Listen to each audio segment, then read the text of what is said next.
Srisailam project నుంచి నాగార్జున సాగర్ ప్రాజెక్టుకు భారీగా వరద ప్రవాహం కొనసాగుతోంది. 18 ఏళ్ల తర్వాత జూలై నెలలో కాసేపట్లో నాగార్జున సాగర్ గేట్లు తెరుచుకోనున్నాయి.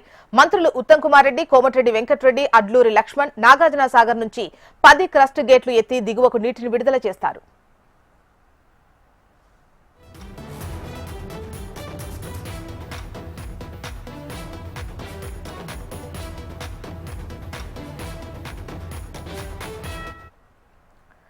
శ్రీశైలం ప్రాజెక్టు నుంచి నాగార్జున సాగర్ ప్రాజెక్టుకు భారీగా వరద ప్రవాహం పెరిగింది. 18 ఏళ్ల తర్వాత జూలై నెలలో కాసేపట్లో నాగార్జున సాగర్ గేట్లు తెరుచుకోనున్నాయి. మంత్రులు ఉత్తమ్ కుమార్ రెడ్డి, కోమటిరెడ్డి వెంకటరెడ్డి, అడ్లూరి లక్ష్మణ్ నాగార్జున సాగర్ నుంచి 10 క్రస్ట్ గేట్లు ఎత్తి దిగువకు నీటిని రిలీజ్ చేస్తారు. డీటెయిల్స్ మనకు పరమేష్ అందిస్తారు. పరమేష్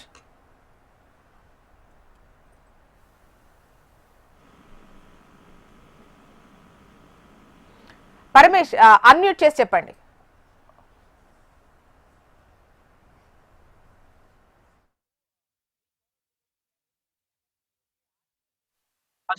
నాగార్జున సాగర్ ప్రాజెక్టు అయితే తెచ్చుకోనున్నాయి. దీనికి సంబంధించినటువంటి ఏర్పాట్లు మొత్తం అధికారులు చేశారు. ఏదైతే పరిస్థితులకు లక్ష్మణ్ కూడా అయితే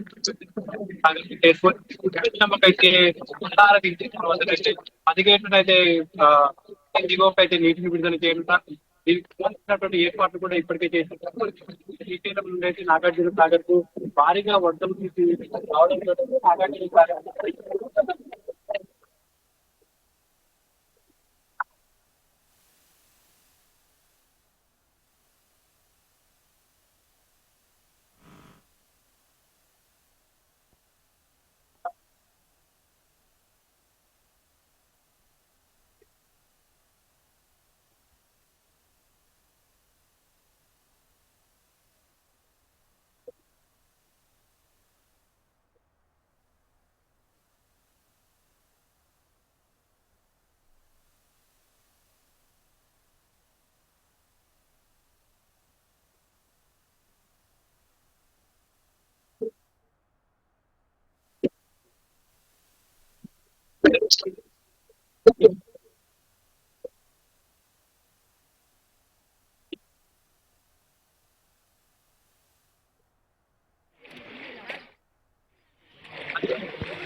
ఉమ్మడి నల్గొండ జిల్లాకు సంబంధించినటువంటి ప్రాజెక్టు కూడా ఏదైతే ఉదయ సముద్రం కావచ్చు, ఈ ఉన్నటువంటి నదులను కూడా ఏదైతే నిండుకుండలో ఉన్నటువంటి నాగార్జున సాగర్ నుంచి కొంత నీటిని అయితే విడుదల చేసి ఇస్తే బాగుందని చెప్పి రైతులు అయితే కొంత ఆవేదన పరిస్థితి ఉంది.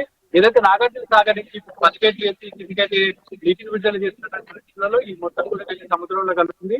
సముద్రం కల్పించడానికంటే రైతులకు ఉపయోగపడే విధంగా ఇటు లెఫ్ట్ కెనాల్ కానీ లేకుంటే ఉమ్మడి నల్గొండ జిల్లాకు సంబంధించినటువంటి రైతులకు ఉపయోగపడేలాగా ఈ నీటిని వాడుకుంటే బాగుంటుందని చెప్పేసి రైతులైతే ఒక పరిస్థితిలో ఇప్పుడున్నటువంటి పరిస్థితుల్లో ఉత్తమ్ కుమార్ రెడ్డి వీళ్ళంతా వచ్చిన తర్వాత ఏం చేస్తారు, వీటికి సంబంధించి లెఫ్ట్ రైట్ కెనాల్ చేస్తారు. అంతేకాకుండా కూడా ప్రకటించేటటువంటి అవకాశం అని చెప్పేసి మనకు సమాచారం ఉంది. మరి కాసేపట్లోకి నాగార్జున సాగర్ కి అయితే ఏదైతే రాష్ట్ర మంత్రులు అయితే రానున్నారు, హెలికాప్టర్ ద్వారా జల విహార్కి వచ్చిన తర్వాత అక్కడ నుండి నాగార్జున సాగర్ ప్రాజెక్టుకి వస్తారు. ప్రాజెక్టుకి చేరుకున్న తర్వాత కృష్ణమ్మకు జలహారతి ఇచ్చి అక్కడ నుండి అయితే 10 క్రస్ట్ గేట్లను అయితే ఎత్తి దిగువకైతే నీటి విడుదల చేయనున్నారు.